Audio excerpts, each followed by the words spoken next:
Good afternoon, everyone. Welcome to today's seminar on how to overcome the challenges of assessing the impact of STEAM projects, activities, and strategies, which is organized in the framework of the SEER project. My name is Evita Tasiopoulou. I'm a project and pedagogical manager at European Schoolnet, and I'm going to be your host of the day. So you're going to see and you're going to hear a lot of me for you. Anyhow, so before we start, let's get our logistics in order. So as you have seen, the session is being recorded. So then we will make it available for people who are not able to join us live. So it's going to be one of the resources of the project. And also another very, very important thing, please sign the online signature form. Normally you should have, you can scan the QR code that you see over there, and you also have the link in the chat. There is a little surprise for the people who will sign the signature form, but I'm going to keep the anticipation going. So I'm going to tell you a little bit more at the end of the seminar. Also, there are going to be moments throughout the seminar where you will have the chance to contribute. So, able to use your mics and speak to us. So, just raise your hand and we're going to let you speak, but you can also use the chat throughout the session. So if you have like a comment or if there is a question that you want us to address later on, you can just drop it in the chat and my colleague Ioanna is going to be keeping an eye on it. So this brings us to today's agenda and our focus on the assessment of STEM initiatives. So basically the approach that we're going to follow today is composed by 3 steps. So basically first we will start by exploring the current needs, challenges, and gaps when it comes to assessing STEAM projects. So for this one, we are very happy to have with us a very nice panel of experts. So we're going to have like a roundtable discussion. Then, as a second step, we will turn to the European Commission approach on the issue of impact and assessment in education. And for that one, we're going to have with us Maria Podlasek-Ziegler. And finally, we will introduce you the impact assessment mechanism, which is developed under the CR project and actually proposes a practical and more structured way to actually assess the impact of STEAM projects. Before we get to all this, though, you will allow me to very, very briefly introduce you to the SEER project. So, the SEER project is a Horizon Euro project, 3-year duration. You can see that we are supported by scientists, and you can also see the level of expertise that we have in our consortium. In very, very briefly, the objectives of the SEER. So the main objective is actually to create the necessary conditions for the mainstreaming of STEAM education in Europe. So we're going to be doing that by developing different outputs and tools. So the most important is, of course, the set of roadmaps, which is going to be addressing different stakeholders and helping them making the next steps when it comes to the mainstreaming of STEAM education in Europe. We're also going to be producing policy recommendations, and we'll also be helping the different stakeholders to navigate the current STEAM educational resources, so what is happening when it comes to STEAM education, and also showcase some good practices in STEAM teaching. So the process that we are following in this year is structured in 3 different steps. So first of all, what we have done is that we have mapped everything that is happening when it comes to the European STEAM landscape, so projects, resources, initiatives, but also policy, and also identifying the needs of the main stakeholders that we are targeting. Then we have used focus groups, but also events like the one that we are today in order to refine our understanding of those key areas, these key issues, and also the needs of the stakeholders. And finally, we have been putting everything together in order to offer a set of tools that provide to our stakeholders practical ways forward. And we're going to see more about those. Now, coming back to those tools, so the 3 main tools that the SEER project is providing is the SEER roadmap, as we said, because and this is the main outcome of the project, which basically offers to the different stakeholders with advice and different elements to help them to better integrate STEAM into their practice. We have the impact assessment mechanism, which you are going to find out more later on. And finally, we have the certification framework idea, which is basically the idea and the concept of a framework that aims to recognize and award individual and group efforts towards implementing effective STEAM systems. So with this, we're ready to move to our roundtable, which is actually a great opportunity for us to understand a little bit better what is currently missing when it comes to the needs of impact assessment, what obstacles are there, and also start discussing different ways forward. So I'm delighted to be joined by Achilles Kameas, Anna Bolke, I'm killing the name, Edward Duca and Kerry Chappell, who each of them actually brings their own, let's say, perspective on this conversation and also very, very rich and varied experience. So to get things started, I would like to ask our panelists to very, very briefly tell us a little bit about themselves and the background and how, and maybe in one sentence, their experience or maybe their main, let's say, concern when it comes to impact assessment. So let's start with Anna first. Anna, hello and welcome. You're muted, I think. Okay, now it works. I'm There sorry. you go. Here you are.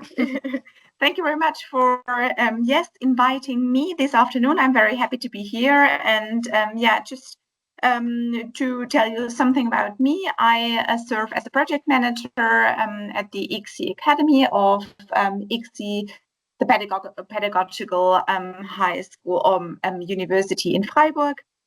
I am into strategic planning, managing international Erasmus Plus projects funded by third parties.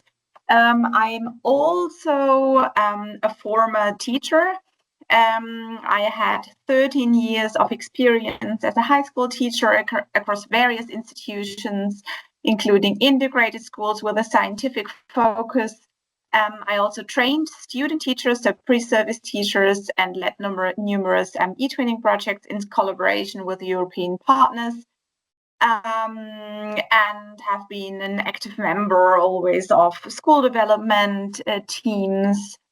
And yes, so this is a little bit of my background concerning the question what is especially important to me when it comes to assessment, impact assessment is our research in different projects showed that there are a lot of STEAM and STEM initiatives and curricular approaches in Europe.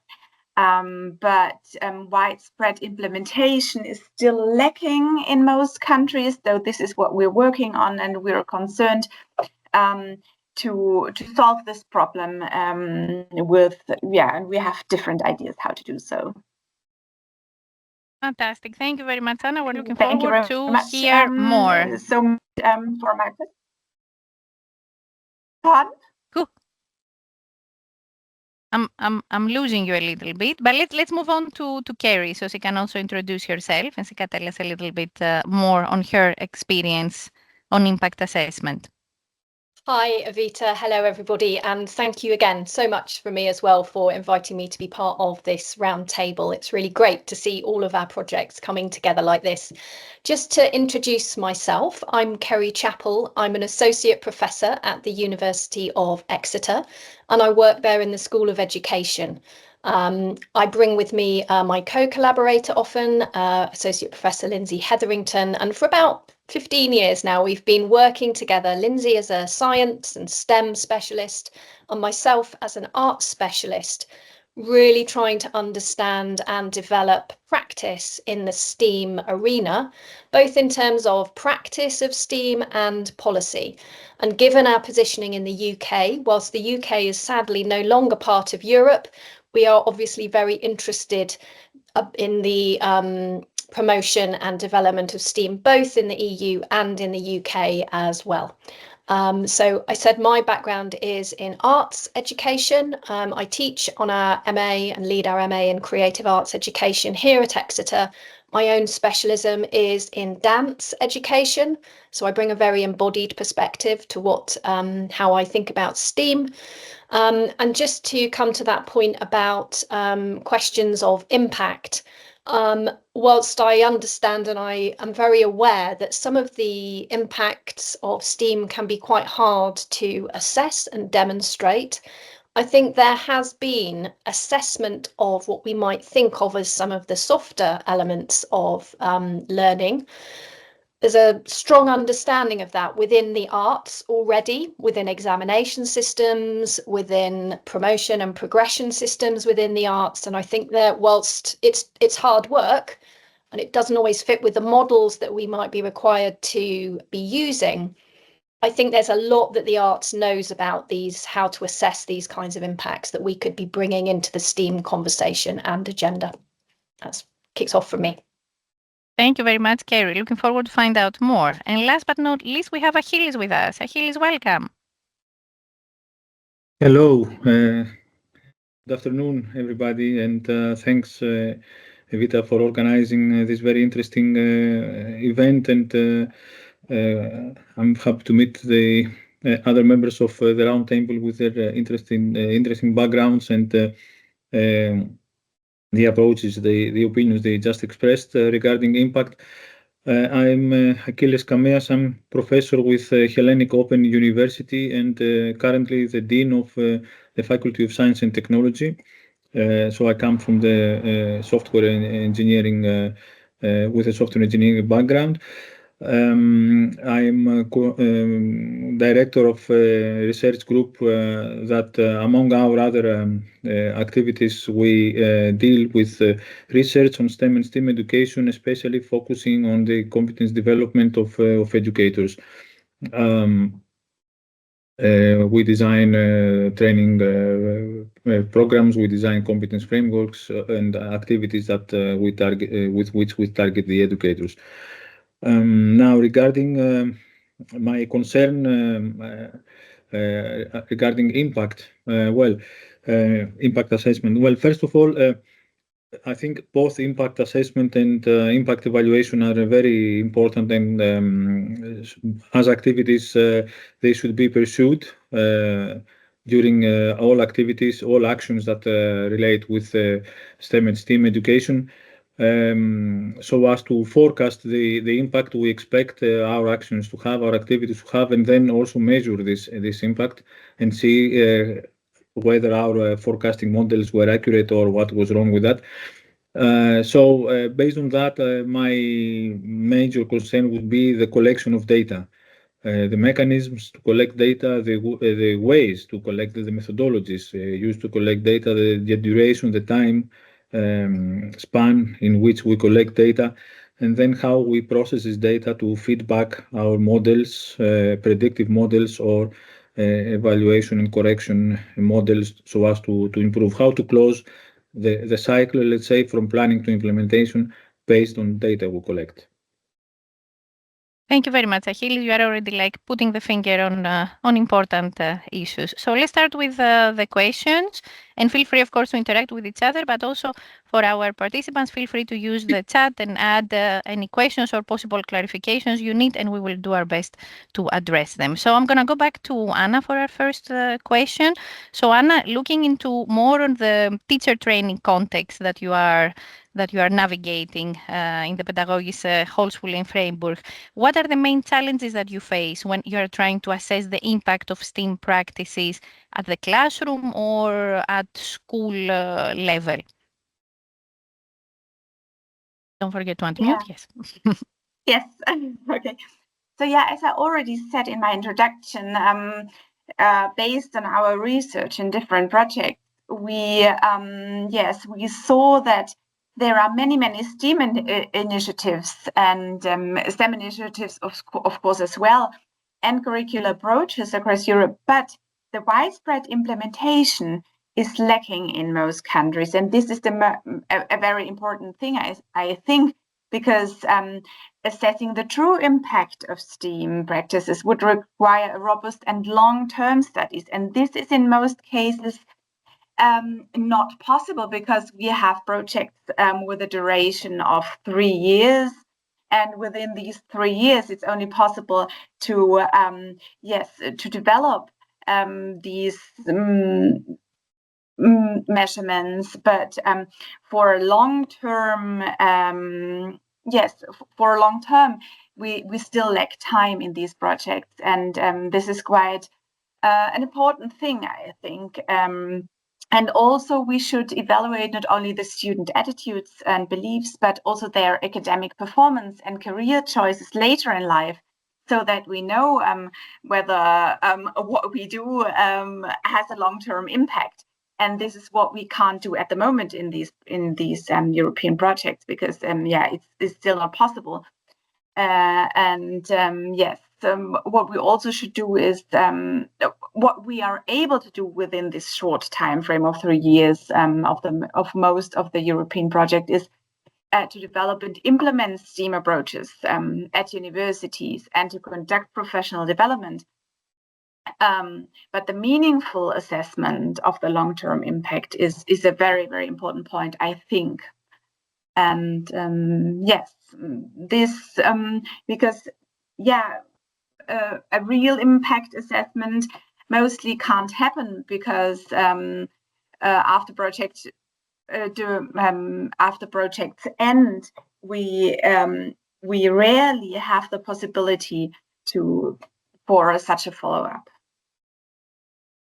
Yeah, you're absolutely right, and that goes hand in hand with what Achilles was saying. I mean, in order to have meaningful impact assessment, you need to collect data, and their time is of essence. If it's only after a couple of years, then of course, then you have no idea. You need to be able to come back in 5 years, in 10 years, in order to measure impact. Absolutely. Thank you very much, Anna. Moving on to Kerry. So, Kerry, you're working on road steamer, so our sister project. So we are going hand in hand in this adventure of creating roadmaps, and also you are very much into more creative pedagogy. So you mentioned a lot about arts and everything. So from your experience, are there specific types of impact that you feel that they are often overlooked when we are assessing STEAM practices, with A as arts, I guess, more in your case? So practices and projects, all these type of initiatives. What are we missing? Yeah. I think we are missing. I used the term softer skills earlier. I'm not always a fan of that terminology, but I think it's one that people can understand. So the things that are very hard to measure are those elements of the impacts of STEAM that then become uncapturable, maybe is the way to put it. And there's a couple of slides I'd like to just share very quickly in response here, if that's okay. Sure, of course. So one of the ways I think we have tried to, or I don't think we set out to do this, but I think some of the frameworks we've created in the Road Steamer project are starting to allow us to conceptualize what these areas of impact and development and good sort of best practice within STEAM are, so that we can then start to capture them. So the first visual that I wanted to share, can you still see that? The road steamer? Yes, it's coming. Yeah. Is that there? Yeah, brilliant. So we have work to think about. No, sorry, it's disappeared. I've got the wrong one. Apologies. Give me 2 seconds. Of course.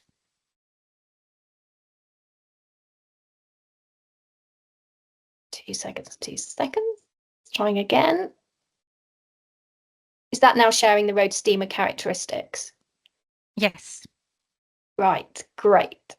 Let's go with that then. So on here, you can see the work that we've done in Road Steamer to unpack some of those more slippery, if you like, elements of where activity might be happening and where we might want to show impact. So Areas like creativity. Creativity is often attached to the arts, but one of the things we've tried to be working on in the Road to STEAMer project is to say that creativity can happen in any of the disciplines that are involved, and we need to think about how we can demonstrate progression in relation to elements such as creativity, collaboration, how well a project is developing real-world connections, disciplinary interrelationships, etc. So within Road to STEAMer, we've been able to articulate these areas that we feel there are likely to be a focus on within STEAM and that there's likely to be progression and development on.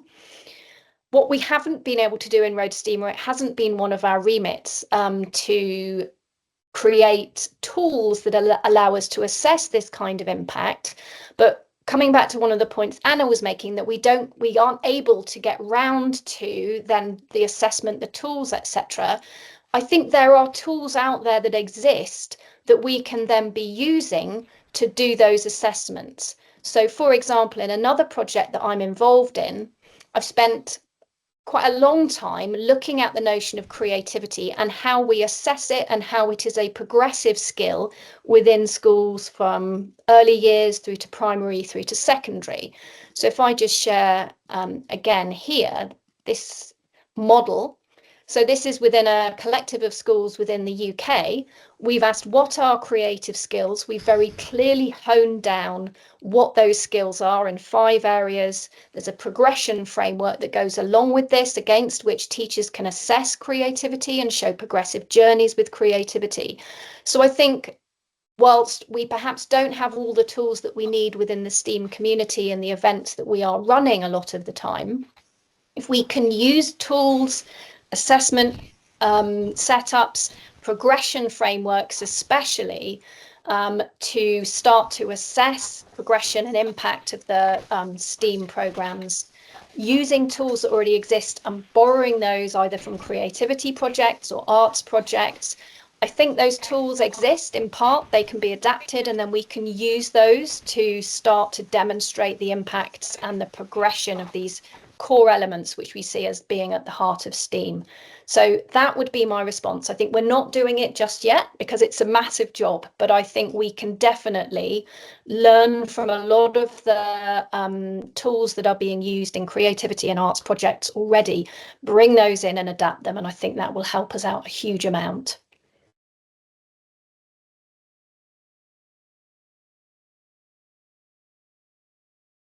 Back to you, Evita.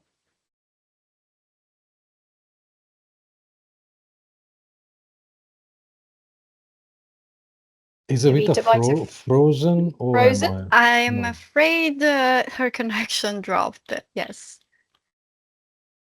Yeah. Let's see if she can reconnect in a second. Evita, are you back? Can you hear us?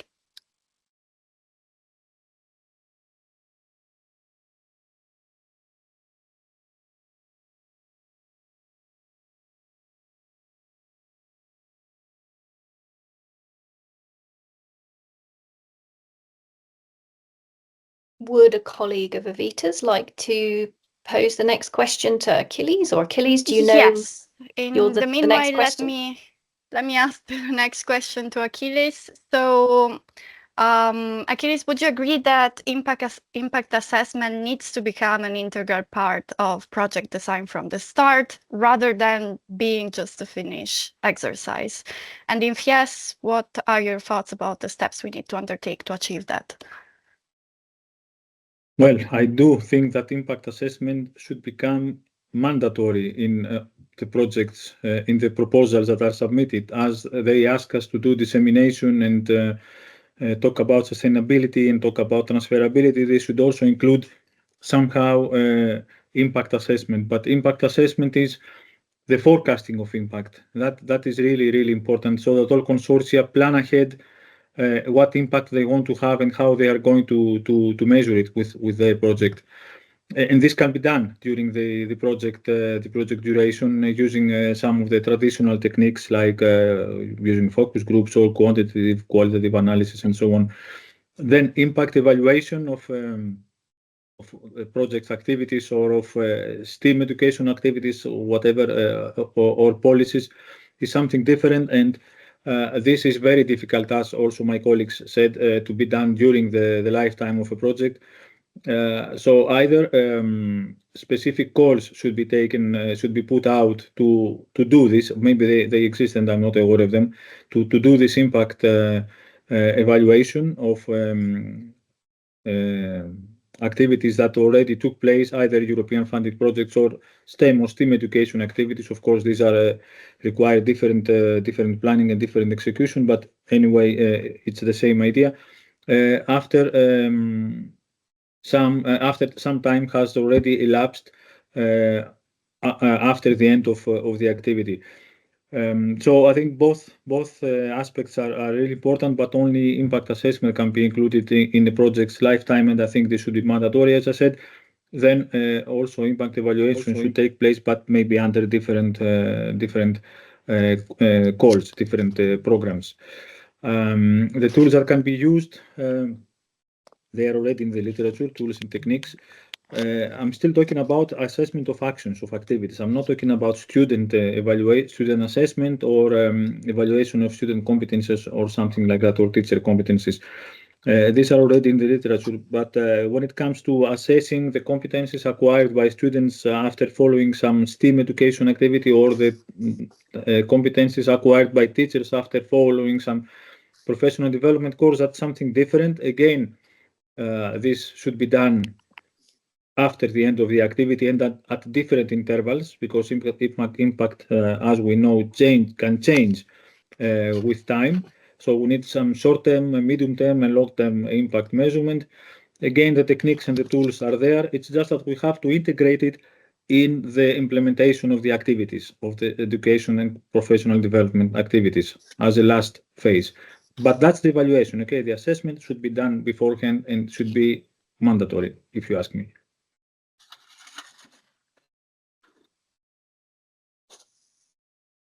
Thank you, Achilles. I see that Evita is back with us. Evita, are you hearing us? Yes, I can hear you. I don't know how well you can hear me, though. So Yes, we can hear you well. Okay, that's good. My laptop decided to overheat. We have very high temperatures here in Belgium, and my laptop decided that that's enough for it for now. Good. So I think that we can move on to the second question. So let's mix it up a little bit. Let's go back to Kerry. So Kerry, how do you think that impact assessment frameworks can be designed in order to reflect both the educational but also the societal contributions of the STEAM initiative? So addressing those two different dimensions. I think it picks up on some of the points that Achilles has just been making. There's various sections within the impact of STEAM that we might want to be looking at. Some of them are focused around the development and the impact on student competencies or student skills, students' abilities, whether that's in creativity, whether that's in developing cultural sensitivity, whether that's how they develop their real-world connections, etc.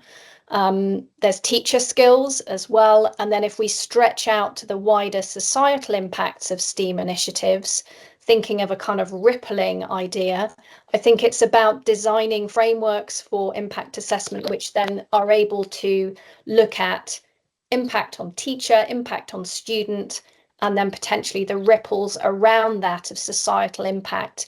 If, for example, you were working in a higher education setting, perhaps tracking the kinds of career paths that undergraduates, postgraduates go on into to see if they are managing to sustain STEAM careers, develop research projects, etc. So I think it's having a framework of impact assessment that has that layered approach and can look at both student competencies, staff or teacher, educator, lecturer, areas of development, depending on the age phase you're in, and then also stepping into that wider societal ripple and trying to, again, use mechanisms that we know exist already, hone those, adapt them for STEAM so that we can start to really demonstrate the impacts of what we know, those of us in the sector, as powerful pedagogic tools, but actually we need to do that job of demonstrating what we do better, I think. So yeah, that would be my response on that one.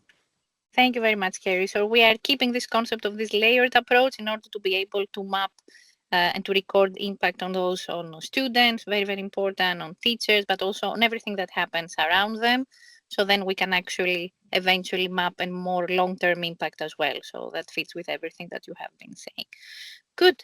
Moving on to Achilles. So Achilles, I know you have like a long experience in projects as well. So do you agree that those kind of impact assessment needs, frameworks, tools that they measure impact, they need to become like an integral part of project design from the start? Because now it's like a little bit chaotic the way we are going around the impact. We're not thinking about it necessarily from the start. Somewhere along the way, we're like, oh yes, we need to measure impact.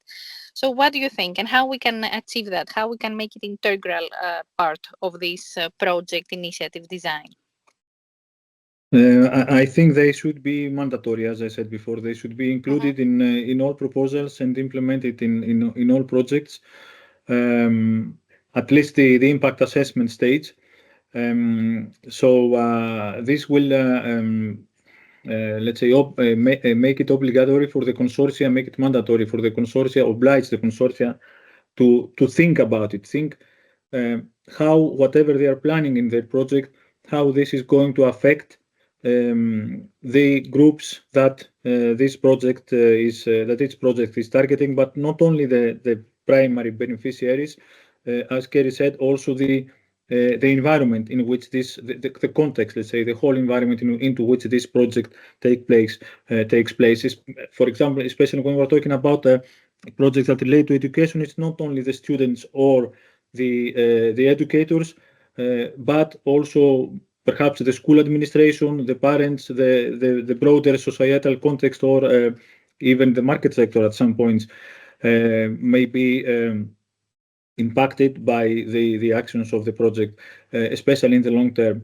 I think that these activities should form an integral part of every project, together with collection mechanisms and data collection mechanisms and instruments. All of these exercise, impact assessment and impact evaluation should be based on robust collection and analysis of data. It's not about speculating or about imagining things. It's about analyzing, measuring, collecting, measuring, analyzing the data, and understanding what do we want to achieve with this project, and evaluating if we have achieved it in short, medium, and long term. All consortia, according to me, should think about it and include it in their projects. Thank you very much, Achilles. A very, very clear statement about the importance of having this as a mandatory approach, along with the data collection mechanism that you have been mentioning from the start. Thank you very much, Achilles. Moving on to Anna. So Anna, from your let's say more educators perspective, how can those impact assessment tools help educators implementing their activities, their initiatives? How do you see that? And also what type of support they would also need in order to understand and actually make the most out of the use of these tools and possibilities? Yeah, so I mean, if impact assessment tools function effectively, and from my perspective as a former teacher, some certainly do, they can greatly influence the workload in projects in a positive way. And as we see currently, most projects try to assess their impact independently, which is often very time-consuming. So I would say that reliable, easy-to-use tools could allow projects to focus more on implementing STEAM initiatives rather than, diverting significant resources to evaluation. I think this is a big problem. This is also what my colleague already said. And I would also say that automated feedback mechanisms could further reduce time and costs. But these mechanisms might not be developed by project members themselves, but rather, be developed in different projects. So these basic levels of impact can be captured with such tools, and therefore a deeper understanding of real long-term effects of STEAM practices would still require much more detailed investigation, which we do not have sometimes in these projects at the moment. Thank you very much, Anna. As I was listening to you, I was thinking, so a question for the three of you. Do you think that we have like kind of a definition problem? Do you think that sometimes impact is kind of not confused, but somehow it gets mixed up with assessment as well, and that kind of creates, let's say, a fear or a kind of denial and a repulsion when it comes to it? Is this something that you have experienced from your perspectives? Up to you. You can, whoever wants can speak for that one. Is a free one.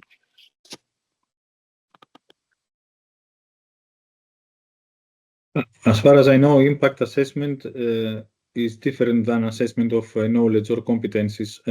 Perhaps sometimes they are being confused, but impact assessment mostly refers to policies or actions or things that have been foreseen or have been implemented, and then we want to see what happened with them. I mean, how useful they were. So this is what we should be measuring when we are talking about impact assessment and impact evaluation. Now, assessing the students or assessing the educators, that's a different thing. And I think this latter part may cause some, let's say, fear to those who are being assessed. And of course, although for impact assessment, we have already the tools, for assessment of competencies, of STEAM competencies, it's a different kind of problem, and I think more complicated also because of the nature of STEAM education. But again, these are two different things in my understanding, and I guess here we're talking about the first of the two. Not assessment of competencies, but assessment of impact of actions. I think it's tricky, isn't it, though, because those two can overlap. And I think how we can distinguish between them clearly is perhaps one of the definitional difficulties. So you might be saying we're going to look at assessment of competencies and the impacts of an initiative differently, but actually, for example, if you're looking at creativity, you might then be thinking about, is there an impact on the wider creativity, the culture of creativity, and that then overlaps with students' development of those competencies of creativity. So I think the overlapping nature potentially makes this less clear than it might appear on paper, maybe. Thank you, Kerry. Anna, anything you want to add?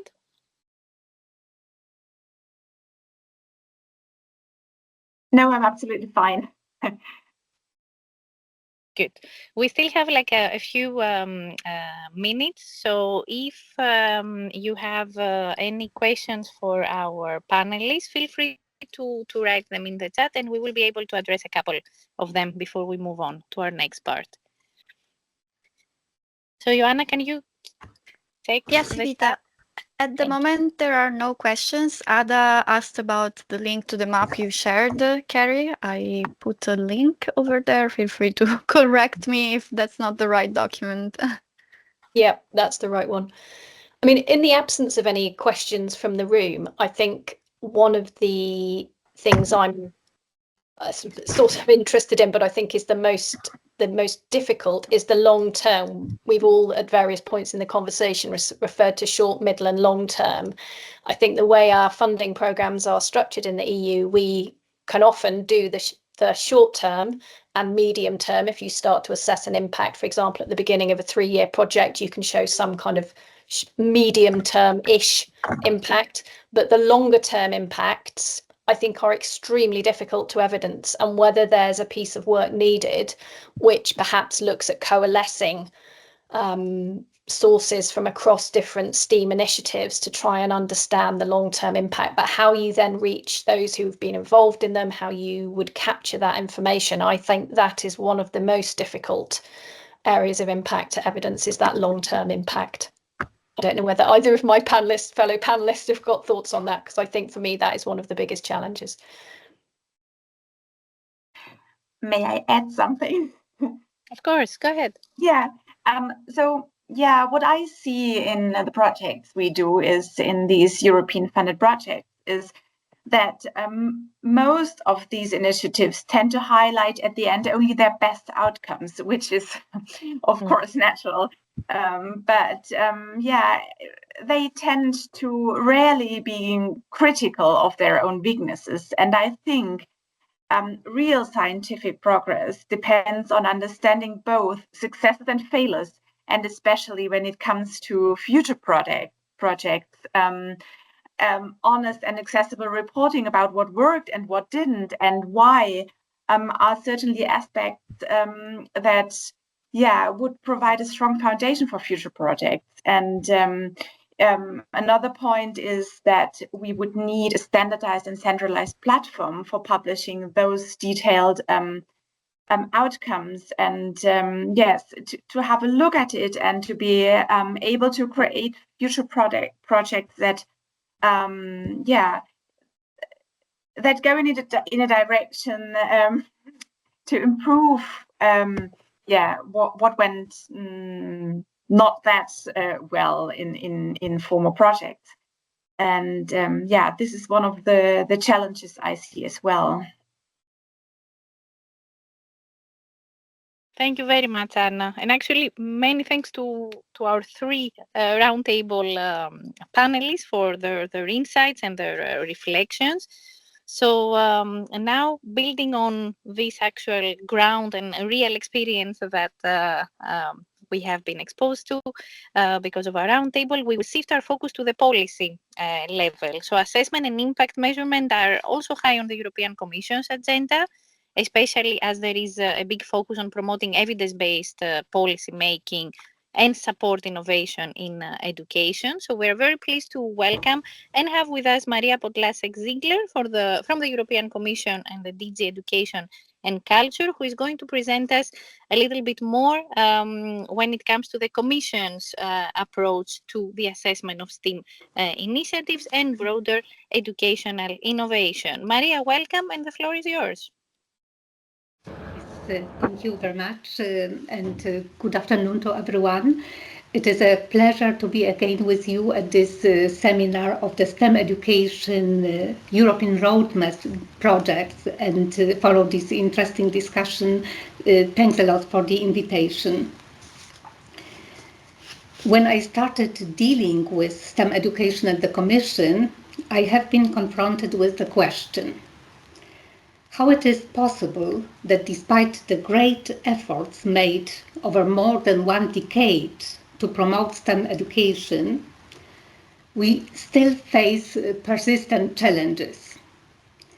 And those challenges include, for instance, decreasing interest, participation and achievement in STEM disciplines, raising shortages of STEM teachers who often say that they miss quality training opportunities, widening gender and diversity gaps, shortages of STEM specialists, to name but a few. In addition, integrated STEM and STEAM education has held a promise of transforming education and learning, aligning it with the 21st century world requirements, which is complex, fast-changing, unpredictable. But this promise is yet to be fulfilled. As you may know, almost 1 year ago, we started research to take stock of STEM education in Europe, to better understand the reasons behind the challenges. This has been accompanied by intense encounters with you, a very agile and truly committed STEM education community in Europe. The many initiatives, networks and platforms with extensive expertise, innovative thinking, and the will to make STEM and STEAM education a reality. And this for the benefit of the younger generation and society at large. Within the framework of this research, we looked also into our Erasmus Plus program and have discovered in the database hundreds, if not thousands, of projects implemented which focused on STEM. And we learned at this occasion, indeed, that despite the great number of and potential of such initiatives, projects and activities, they are usually dispersed, small scale, unsustainable, due to the lack of follow-up funding. And in addition, their impact has been rarely evaluated. A lack of clarity about STEM definitions and concepts adds to the problem. In addition, the European research on STEM and STEAM education is still limited. We know, for instance, from the recent literature review that some 75% of articles come from the USA, articles focusing on STEM. Only half of them are research articles, and few other sources do not provide a clear consensus on the best practices for integrated STEM and its impact on learning outcomes. The STEM Education Strategic Plan, which was introduced in the President von der Leyen Political Guidelines 2024-29, presents a chance to look for systemic solutions. And we are very happy to have this opportunity opened to such a high political attention on STEM currently. Our proposals at EU level include at least 2 actions which may help reinforce assessment and evaluation and increase the impact, reach and sustainability of STEM initiatives. The first one is the planned EU STEM competence framework. It will be based on the EU framework for key competences for lifelong learning. And we consider these key competences as essential for individuals to thrive in the modern world. This EU STEM competence framework is expected to consolidate STEM definitions and concepts, to define learning outcomes in STEM education, to guide the measurement of such outcomes, to guide curricula development, inform teachers and education and training, and strengthen a research base of STEM education. Last but not least, also to support monitoring and evaluation of educational practices. It seems in our assessment that such a framework has the potential to provide a crucial support to member states, but also to educational stakeholders in designing, implementing and evaluating STEM education policies and programs. In addition, we plan to pilot STEM education centers for schools, and they would be based on the whole school approach learning model, which combines formal, non-formal and informal learning environments. Such centers will create bottom-up learning ecosystems by gathering all the local community stakeholders around schools, such as science museums, libraries, businesses, cultural associations, universities, among others. At the same time, they will aim to reinforce European cooperation through more sustainable, multi-stakeholder collaborative partnerships and networks. And again, this is expected to contribute to a systemic impact in STEM education, to promoting educational innovation, but also social inclusion at the same time. We think we need to rethink assessment and evaluation overall, and I'm speaking here really about both assessment and evaluation, along all the other aspects in STEM education. The existing tools, methods and approaches do not seem to be sufficient and adequate anymore.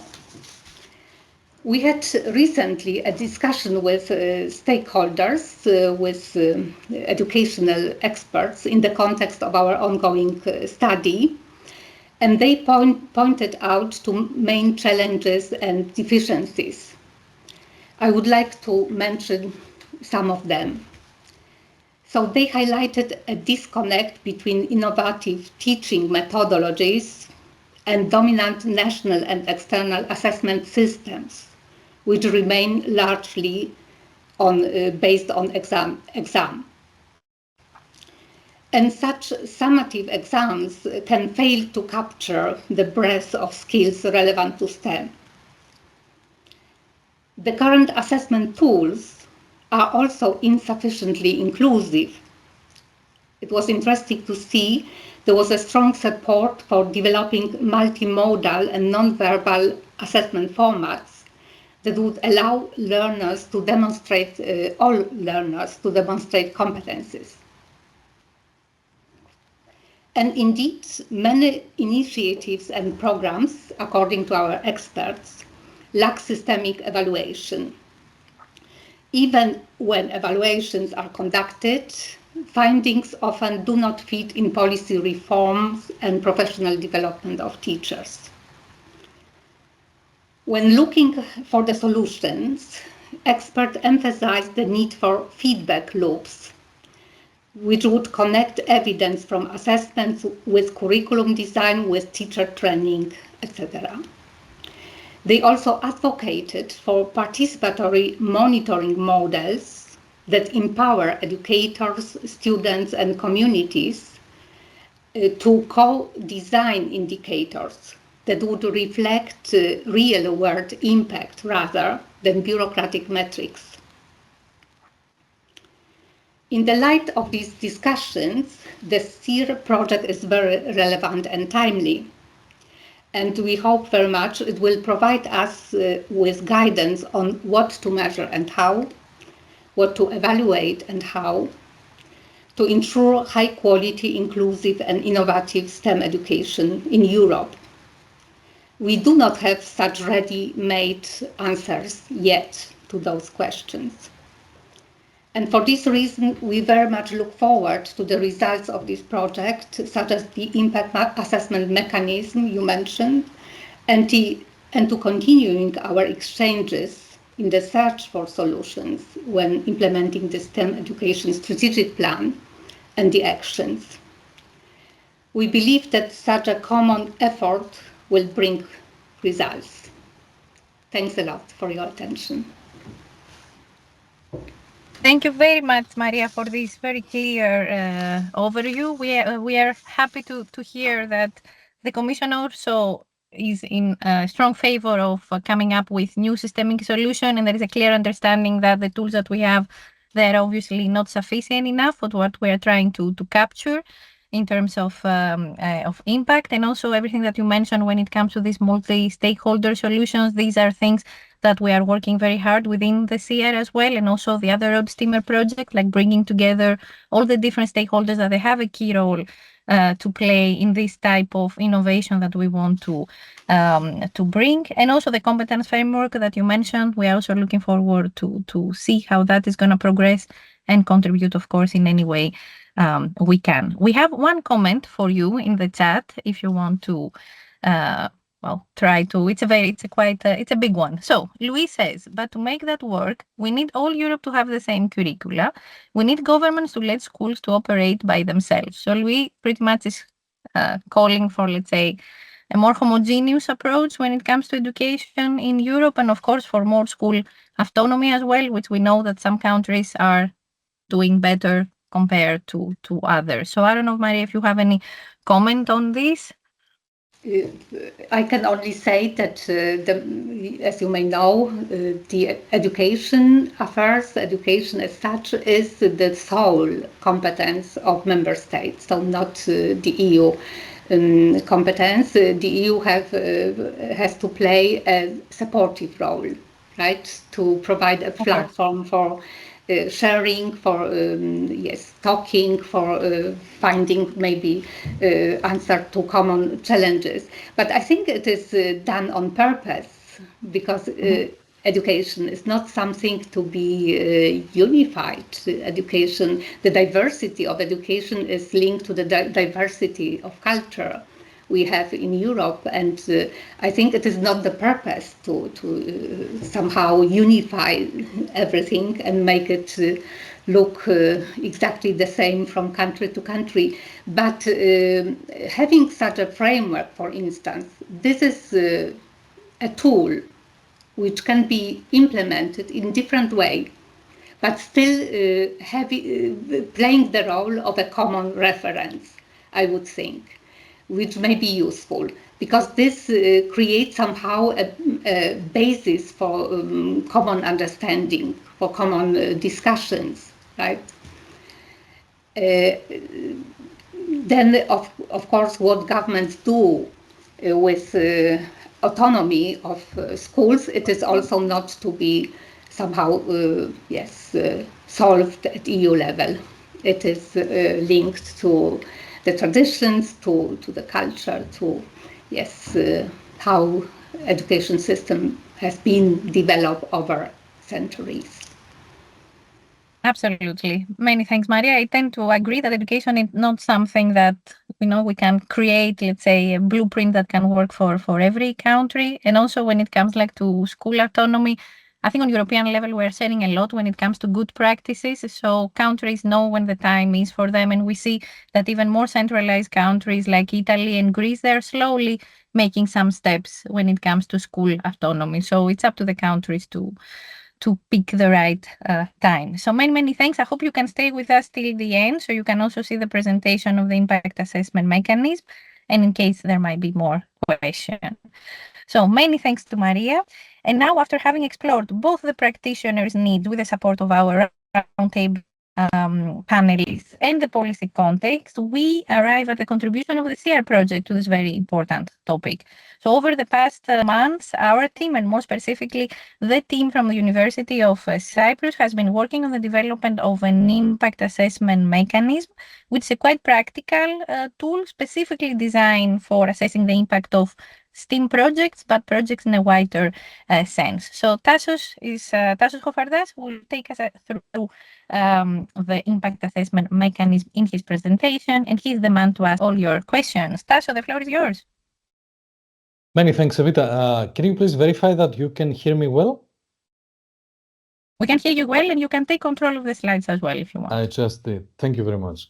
So Evita was kind enough to name me the man to be asked, but of course it's a collective effort, as we very well know. And the EAM, which is the impact assessment mechanism in the SEER project, is actually a work that has been based on other work packages, on many colleagues working for the last 2 years in this STEM education project. So our team at the University of Cyprus, the Research in Science and Technology Education Group, developed this tool, which I'm going to present to you right away. Now, what the tool is for? We tried to develop the EAM for any stakeholder, either designing or implementing or wishing to evaluate a STEAM educational intervention. STEAM meaning this integrative STEAM teaching and learning, as we said before.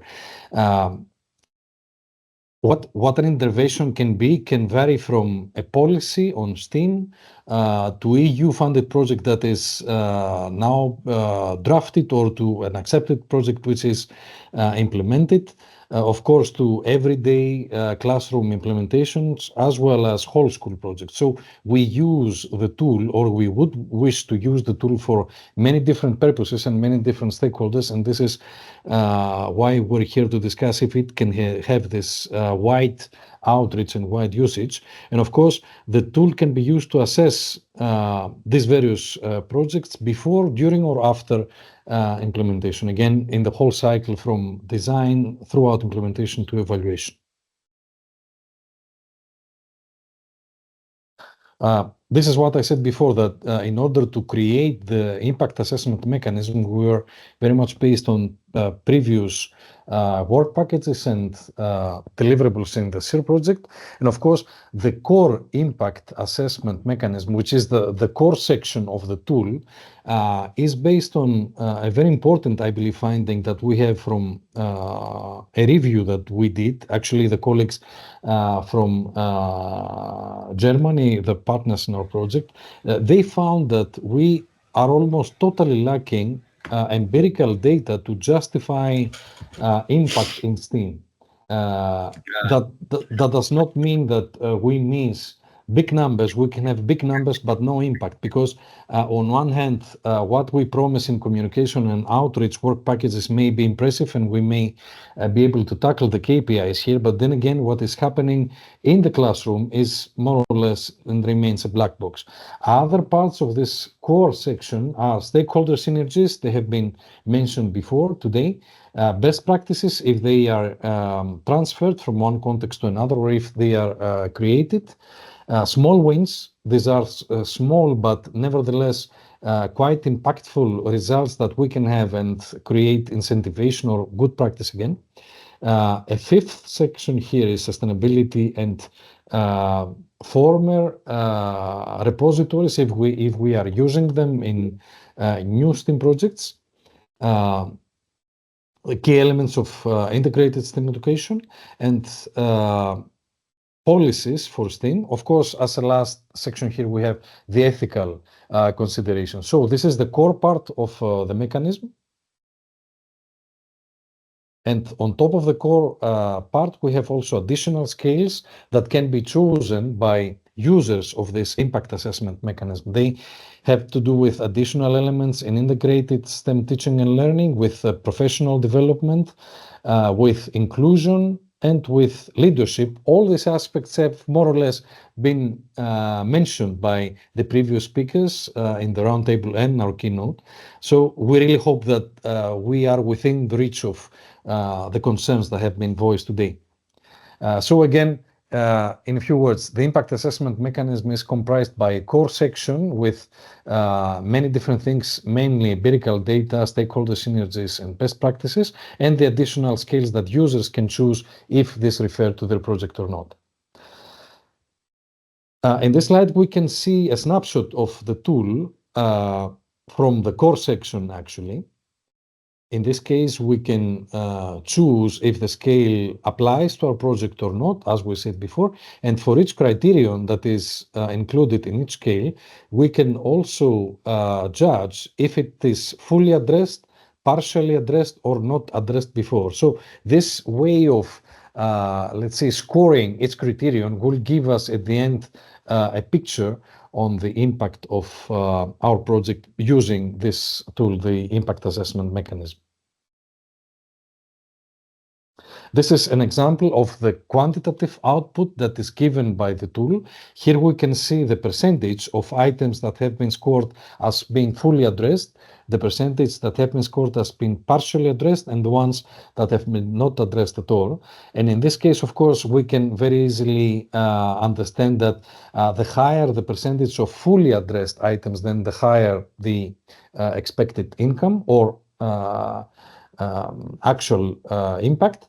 The higher the number of the items, the criteria that have been partially addressed, the higher the effort that will be needed to improve our project. And of course, if we have a considerable number of items that have not been addressed at all, then we can already judge that our project does not have the optimum quality, and we need to continue working on these dimensions.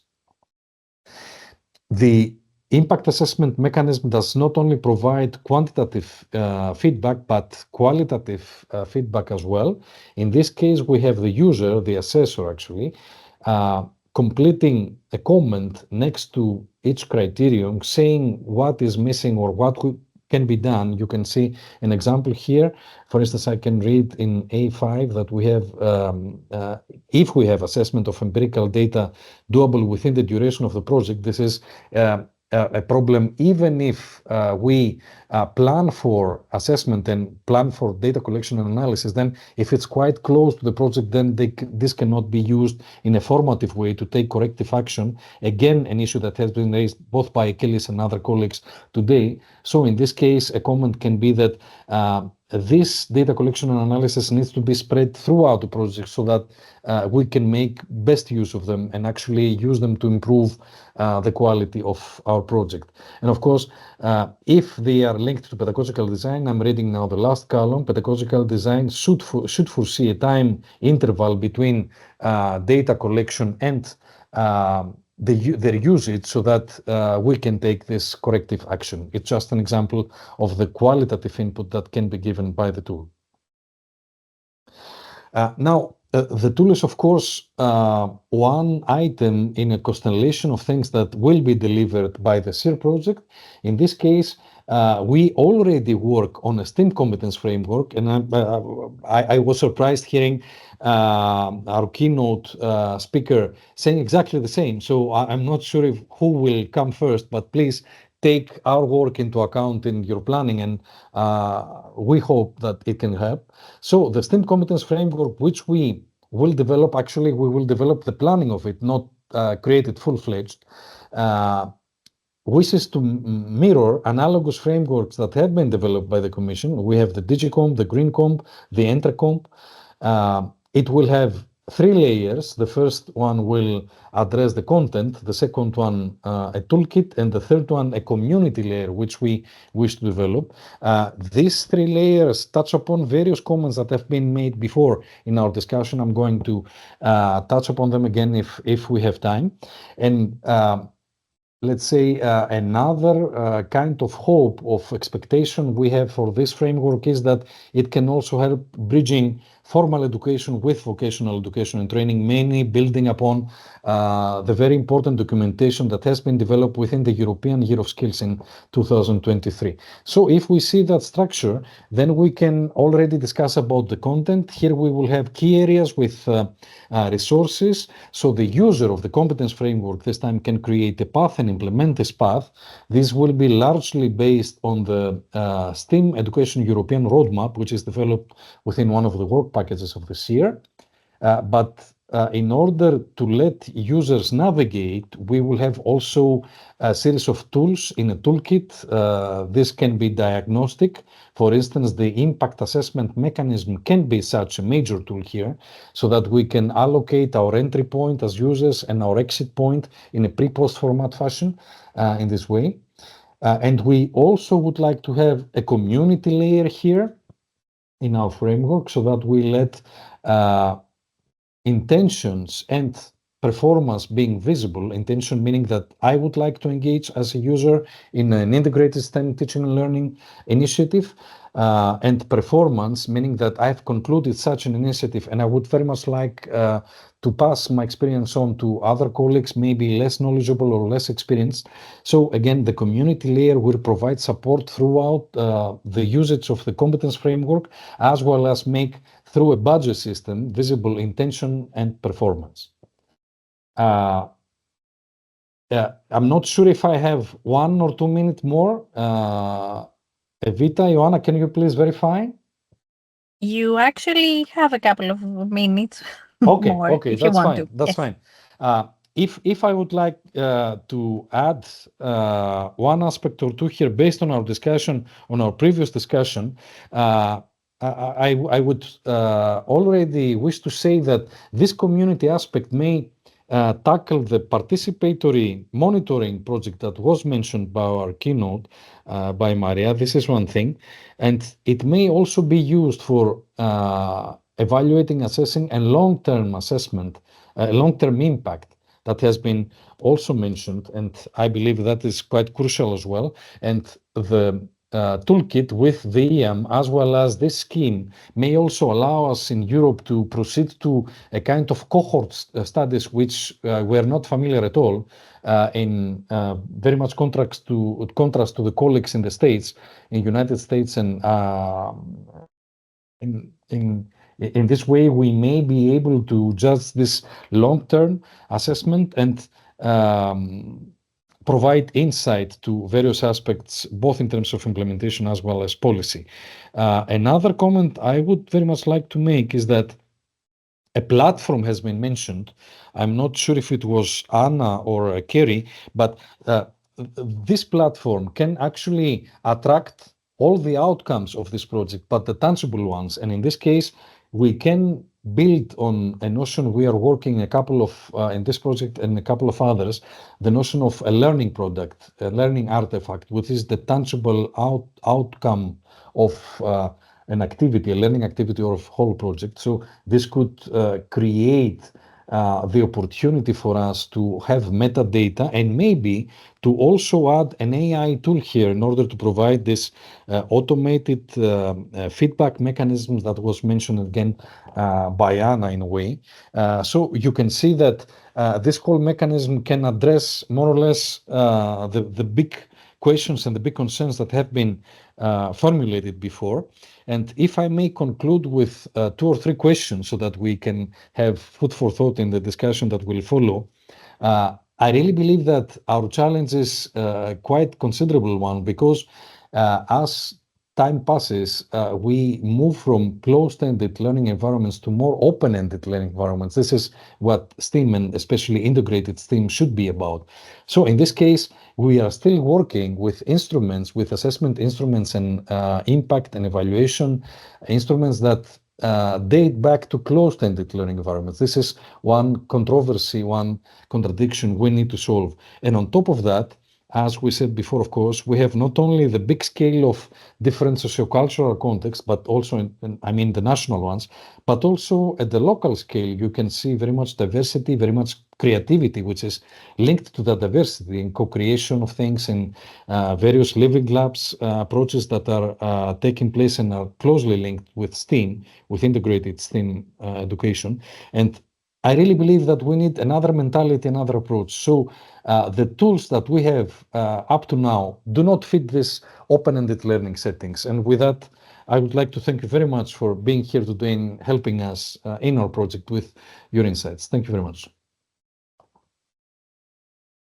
Thank you very much, Tasios, for the very thorough presentation of the tool, but also for kind of identifying like the key issues and opening the floor to more questions. So let's see if we have any questions in the chat already. And if not, I wanted to just invite you to give a little bit more information on the methodology, on the background. So basically all the analysis work that took place within the project that led us to the identification of these different scales. And in the meantime, I hope that there are going to be more questions in the chat.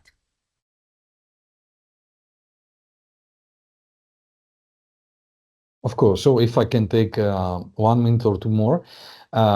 Again, the very beginning, the start of it all was that from our review, which was an impressive one, if you see the deliverable, the colleagues have analyzed almost all projects in the Scientix repository. So it was quite impressive, both in terms of workload as well as qualitatively in the findings.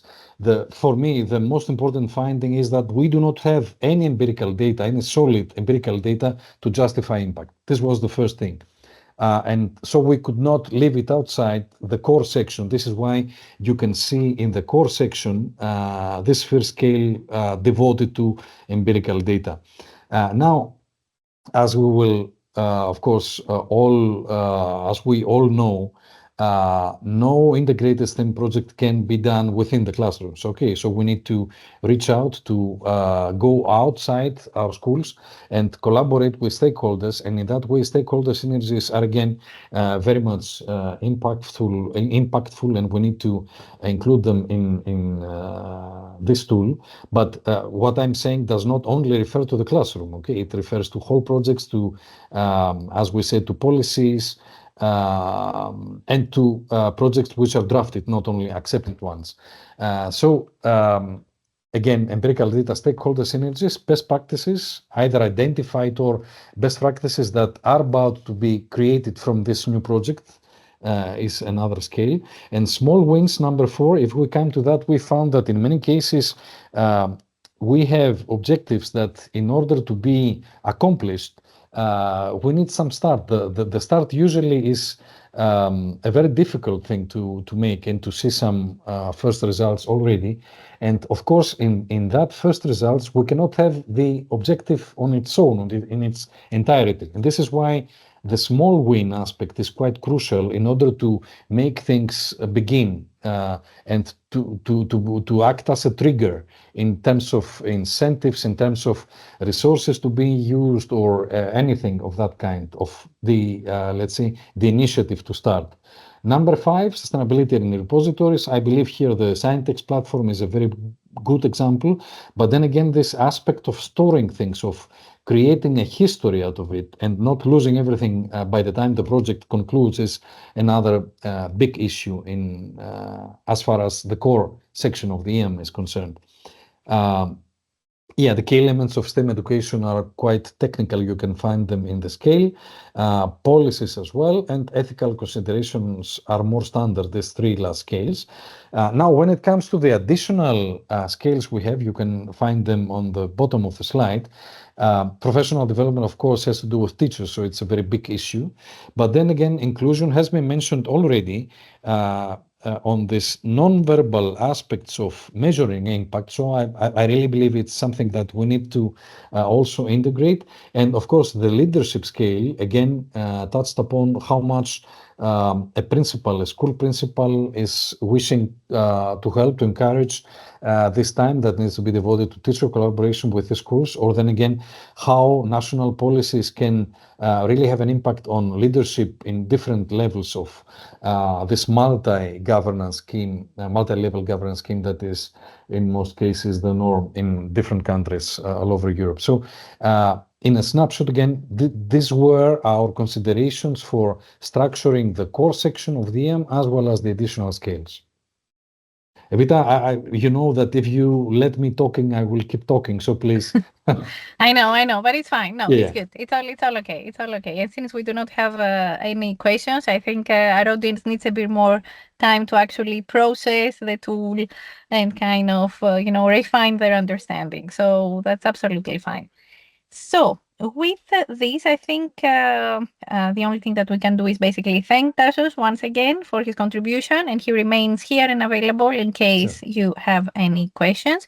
But for the rest, we also have a couple of questions for you, like, since you don't comment on us, well, we try to make the most out of your presence.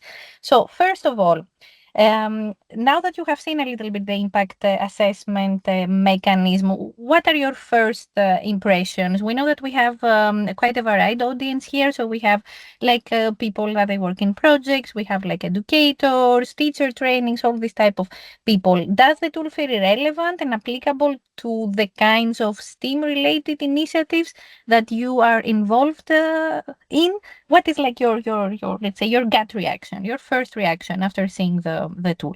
Feel free to raise your hand and we're gonna give you the floor.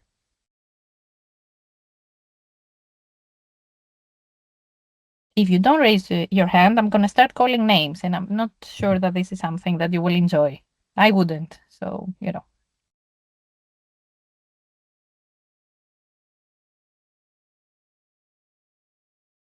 I'm motivating, I'm threatening, nothing works. Okay. No one? Nothing? Do you think that this can be useful for you? I guess that, I see that Stephanie is... Stephanie, do you want to speak up? Or do you prefer to type? Let's see. Okay, so Stephanie is wondering whether the research involved parents as they influence students too, and if yes, in what way? Is it for me to take that up, Evita? I would say so. I think you can. Sure. You can Yeah, try. yeah. We can help. The answer is definitely yes, but we would like parents to encourage their students, and then the students to encourage their parents to actually act as a kind of feedback loop. This was again mentioned before in the discussion, so it does not stop to parents, we hope. I hope you understand. We would like this, let's say, auto-catalysis of things, if that's possible, and up to the degree it will be. Thank you very much, Tasios. Any other comment? Any other reaction? Okay. One more question. So again, from this kind of first presentation, first impression that you got from the impact assessment mechanism, do you feel that there are any important aspects of impact assessment that maybe the mechanism is not capturing? Again, based on your experience and the way that you have been experiencing your involvement in STEAM activities. Kerry has put a comment. I'd be interested to hear what the actual competencies are, please. So that's for you, Tasos. Yes. So how to approach that question? Kerry, as you can, of course, understand, we tried to develop a tool, this impact assessment mechanism, to address a whole diversity of either stakeholders or projects. Okay. So if the content was competence specific, then we would miss that diversity.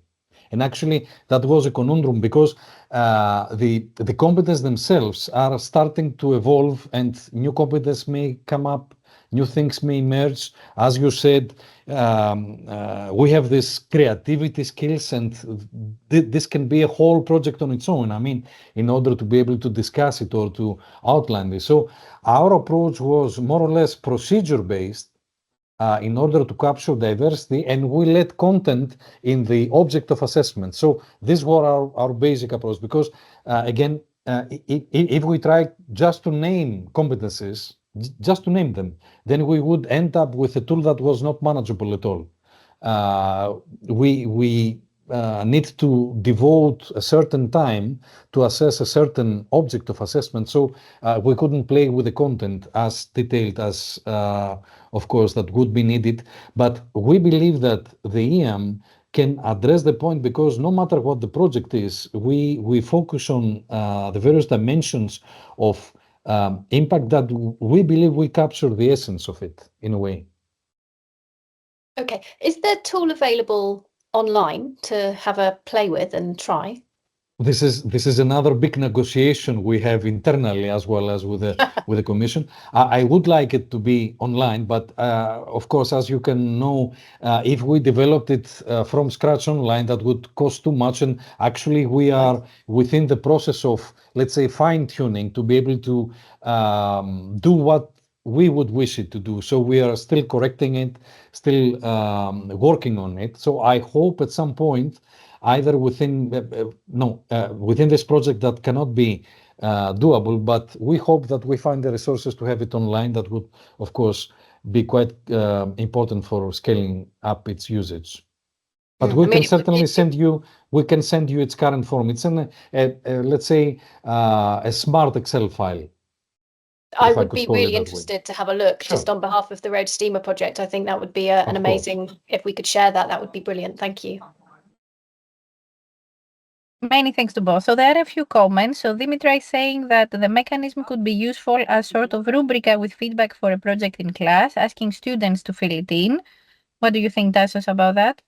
Although I guess it needs, the language will need to be adapted probably. While I was following the discussion before, I was thinking and rethinking this content of my speech in Limassol. There is a conference, I'm not sure if you're aware, about educating the educators in Limassol on the 8th of May.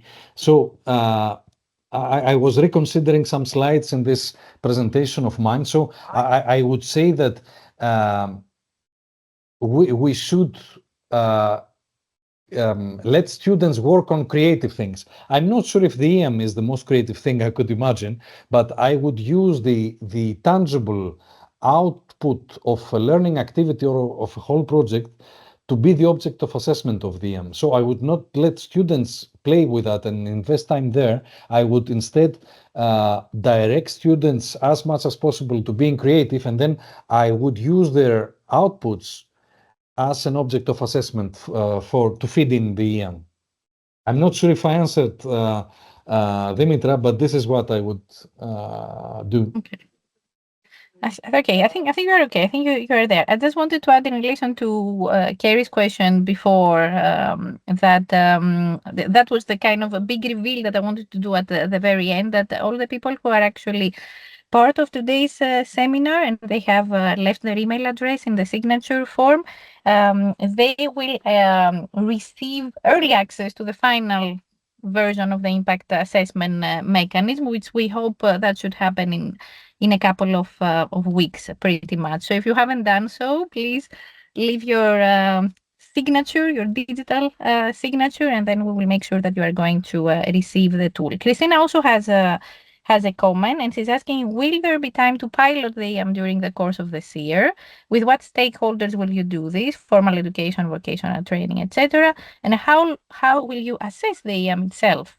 Pun intended. Sure. Within the frame of the current project, actually, this is the second event that has been devoted to the EAM. I'm not sure if there will be any other. Evita, please correct me if I'm wrong, but what we certainly aim to do is to use it in future projects or future initiatives so that we can pilot it further and, of course, gather as much input as possible to be able to also improve it. It's not even the final deliverable in this project will not be the final EAM in a way. We will work on it in the future as well. And again, we hope that it will be part of this bigger STEM competence framework, which we will develop, hopefully, part of the toolkit of it. And I would very much like to ask our keynote if how much the planning has proceeded, but it's my question. I'm not sure if we can discuss it right now, because this is it's overlapping with our task, more or less. Thank you, Tasos. I don't know if Maria wants to comment a little bit. Very quickly. So this is part of this STEM competence framework is part of the action plan, or the STEM education strategic plan. So It is one of the action to be implemented, starting very soon. We plan launch the work in autumn this year, and this is designed for 2-3 years project. We are aware it is something very complex, very difficult, and it would require not only looking into what exists right now, but also developing a concept which may not have prototypes yet. So it will be a long-term and very ambitious project. Of course, I can very well understand this.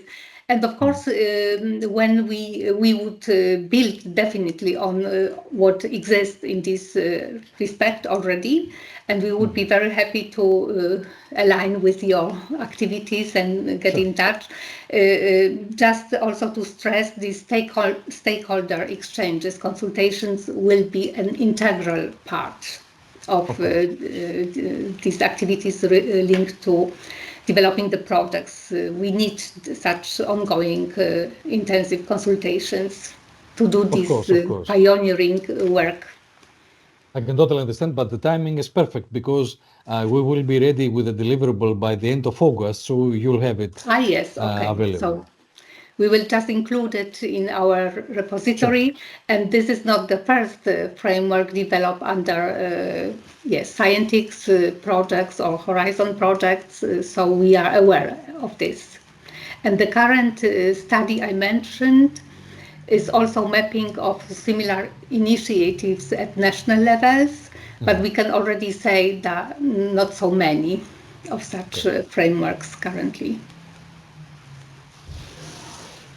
Thank you very much, Maria. Thank you also, Tasos, for lobbying and everything. And pushing. Very good. Okay, so I think that brings us very, very close to the end of our seminar. I don't want to take more of your time. So the only thing that is left is basically to thank you all very much for your participation, for your insight. for engaging in the discussion. Special thanks to Maria, to Anna, to Kerry, to Achilles, but also Tassos and the entire University of Cyprus team. I really hope that today's seminar has offered you some useful reflection depending on your context and what exactly you are working on, what your role within STEAM education, and that you have also gained some idea when it comes to practical tools that can help you in your work and thinking. And just before closing, as a reminder, as we said, all the people that are part of this seminar, they're going to receive the final version of the impact assessment mechanism in the next couple of weeks. Once we are ready, they're going to be like two versions of it. It's going to be the Excel, which is the most smart version at the moment, and there's going to be like a simpler one, like a Word document version. And we will have to stay in touch. There's going to be another seminar around mid-June, so keep an eye on the social for that one and to get all the information. And thank you again.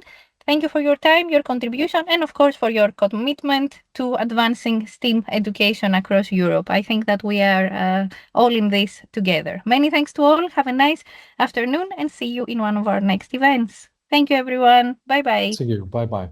Thank you very much. Thank you. Bye, everyone. Take care. Thanks. Bye-bye.